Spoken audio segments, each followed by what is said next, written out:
নমস্কার বন্ধুরা, food and cook চ্যানেলে আরও একটি নতুন পর্বে আপনাদের সবাইকে স্বাগত। বন্ধুরা, আজ আমি লাউ পাড়বো। পেড়ে লাউ দিয়ে একটা ইউনিক রেসিপি বানাবো। তো কি বানাবো সেটা আমি উনুনের ধারে গিয়ে বলবো। আর এরকম নতুন নিত্য নতুন রেসিপি পেতে আপনারা প্লিজ আমার চ্যানেলটি সাবস্ক্রাইব করে রাখবেন, লাইক কমেন্ট শেয়ার করবেন। তো এখন আমি লাউ পাড়বো, চালে উঠছি লাউ পাড়তে। মনোজিৎ উঠেছে চালে, মনোজিৎ ওপর থেকে নামিয়ে দেবে, আমি এখান থেকে ধরে নেব।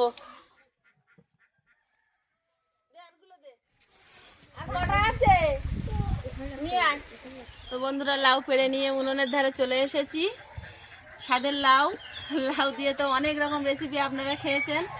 লাউয়ের ঘন্ট, লাউ ডাল, লাউ চিংড়ি, লাউ ভর্তা, বিভিন্ন রকম রেসিপি লাউয়ের হয়েছে। আর আজ আমি একটা লাউয়ের রেসিপি বানাবো, একদম ইউনিক রেসিপি, যেটা এখনো মনে হয় আপনাদের কাছে পৌঁছায়নি। যাই হোক, এই লাউ দিয়ে আমি আজকে বানাবো লাউয়ের পায়েস। তো প্রথমে আমি লাউটা কেটে নেব।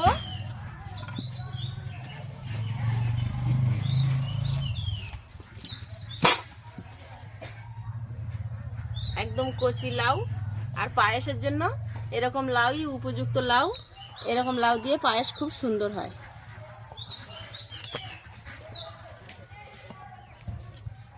ছালটা একটু মোটা করে ফেলে দেব। এই ছালটা কিন্তু আপনারা চাইলে নাও ফেলতে পারেন। এই লাউয়ের ছাল দিয়ে, লাউয়ের খোসা দিয়ে, চিংড়ি মাছ দিয়ে ভাজা অনেক রকম রেসিপি। লাউয়ের খোসা কিন্তু খুব ভালো একটা সবজি এবং উপকারী। এই সবুজ অংশটা আমি রাখবো না, সবুজটা পুরো ফেলে দেব। এটা আমি ফেলবো না, এটা আমি রান্না করে খাবো। আর এর ভিতর থেকে আমি এতটা কিছুটা করে এরকম ভাবে ফেলে দেবো। এরকম ভাবে সবগুলো কেটে নেব।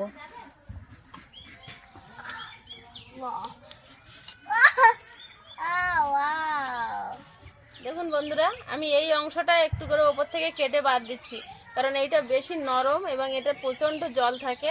আর এইটা থাকলে বেশি একটা কেমন একটা কাদা কাদা টাইপের হয়ে যায়, যার জন্য এটাকে আমি বাদ দিয়ে দিচ্ছি। তো আর নেব না, আমার এইগুলোতে আমার হয়ে যাবে পায়েসটা। এগুলো এবার আমি কোরনে কুড়ে নেব। এবার আমি এইটা দিয়ে, এই কোরন দিয়ে আমি কুড়ে নেব লাউটা। এবার দেখুন, কোড়ার সময় যদি এরকম জোরে কোড়া হয় তাহলে মিহি হয়ে হবে, কিন্তু যদি এরকম আস্তে আস্তে কোড়া হয় তাহলে কিন্তু সিমইয়ের মতো একটা লম্বা লম্বা ভাব হবে, সেটা দেখতে সুন্দর হবে।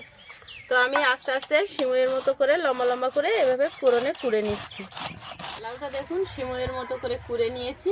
এবার আমি জল ঢেলে দিয়েছি, এতে ধুয়ে ভালো করে ধুতে হবে, যাতে লাউয়ের একটা কষ থাকে। ওই কষটা থাকলে কিন্তু পায়েসটা একটু কালচে টাইপের হয়ে যাবে, সেটা দেখতে ভালো হবে না। তো লাউটা আমি ভালো করে 2-3 বার করে এইভাবে ধুয়ে নেব। নিয়ে চেষ্টা করবেন এরকম একটা সাদা কাপড় ব্যবহার করার জন্য। কালারওয়ালা যে কোনো কাপড় ব্যবহার করলে তার রংটা উঠতে পারে খাবার, সেজন্য স্বাস্থ্যের পক্ষে ভালো না।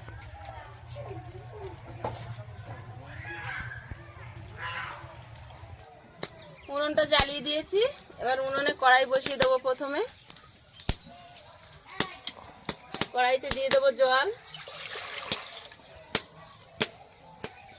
এবার আমি 3 বার করে ধুয়ে লাউটা এই যে রেখে দিয়েছি, এবার লাউটা জলে দিয়ে সেদ্ধ করে নেব।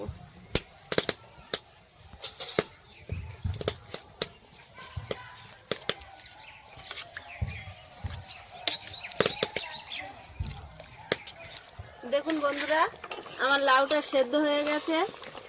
এবার ঢেলে নেব এরকম আবার সাদা কাপড়ের ওপরে। এই গরম অবস্থায় রঙিন কাপড়ের ওপরে ঢাললে তার রংটা উঠে খাবার সঙ্গে মিশে যায়, যার জন্য রঙিন কাপড়টা একদমই ব্যবহার করা যাবে না।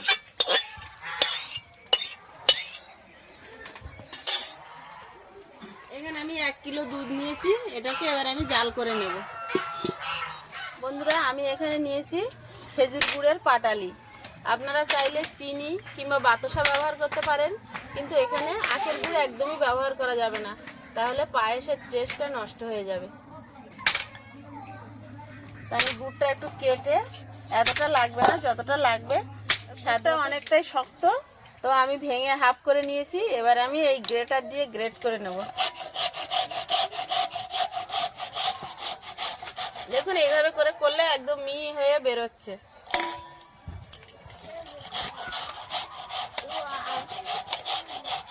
খাবে বাবা? আয়ুষ আমাকে সাহায্য করে দিচ্ছে। দুধটা উতলে পড়ে যাচ্ছিল বলে আয়ুষ ফুদিয়ে দিচ্ছে। ও বাবা, তুমি তো দেখতে পাওনি। আমার সোনা অনেক। দেখুন 1 কিলো দুধটা আমার প্রায় হাফ কিলো পর্যায়ে চলে এসেছে ফুটে ফুটে। এবার আমি দুধটাকে নামিয়ে নিয়ে উনুনে কড়া বসিয়ে দেবো। কড়াইতে দিয়ে দিচ্ছি ঘি। কি স্লিপি! যে লাগলো ওতে কি স্লিপ খেয়েছে বললো। কাজু আর কিশমিশটা ঘিয়ে ভেজে নেব।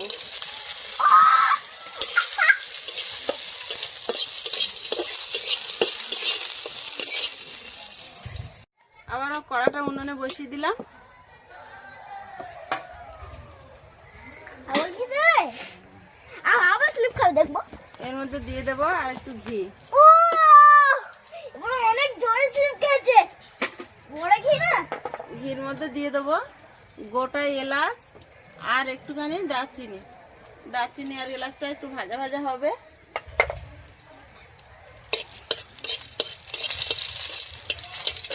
ওর মধ্যে দিয়ে দেবো তেজপাতা।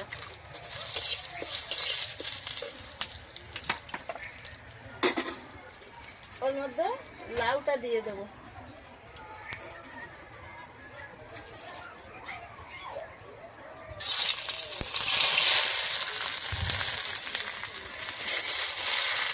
লাউটা আমি ভাজবো না, শুধু ওই এলাচ আর গরম মশলা দিয়ে একটু নেড়ে নেবো, যাতে লাউয়ের একটা গন্ধ থাকে সেটা চলে যায়। দেখুন এইভাবে একটুখানি নেড়ে নিয়ে লাউয়ের গন্ধটা চলে যাবে। আমি লাউটা করে নেবো, ভাজবো না একটু।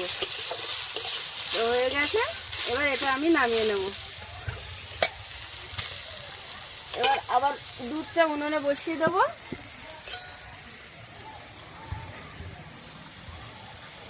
এবার আমি এর মধ্যে গুড়টা দিয়ে দেবো।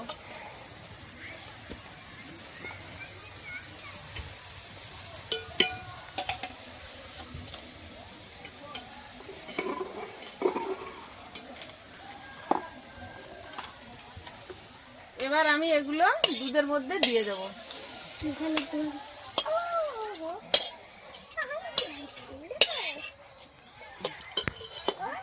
দুধ পুরো ঢেকে গেছে।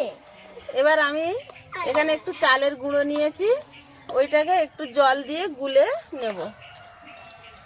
এখানে একটু গুড় ছিল, তার সঙ্গে চালের গুঁড়োটা।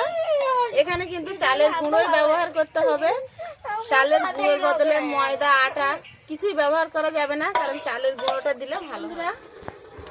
আমি যে এই যে দুধের মধ্যে লাউটা দিয়েছি, গুড় দিয়েছি, তো এখন দেখুন যে আমাকে কেমন যেন লাউটা লাউয়ের মতো আর দুধটা দুধের মতো হয়ে আছে। একটা গ্রেভি গ্রেভি ভাব আসেনি। তো তার জন্য আমি যেই চালের গুঁড়োটা গুলে রেখেছি, এই গুড়ের পাত্রে গুলেছি বলে একটু লালচে ভাব হয়েছে। তো এইটা দেওয়ার পরে একটা ক্ষীর ক্ষীর ভাব চলে আসবে। এটা আমি এবার দিই। আমি ক্ষীর খাই।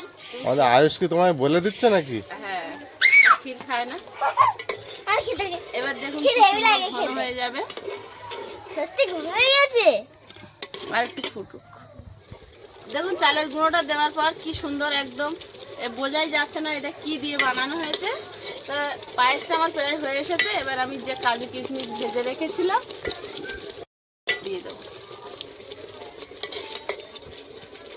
ভেজে রেখেছিলাম ভেজে রেখেছিলাম ভেজে রেখেছিলাম এগুলো বলে দিয়েছি। হ্যাঁ হ্যাঁ দুষ্টু আছো। ভেজে রেখে দিয়েছিলাম।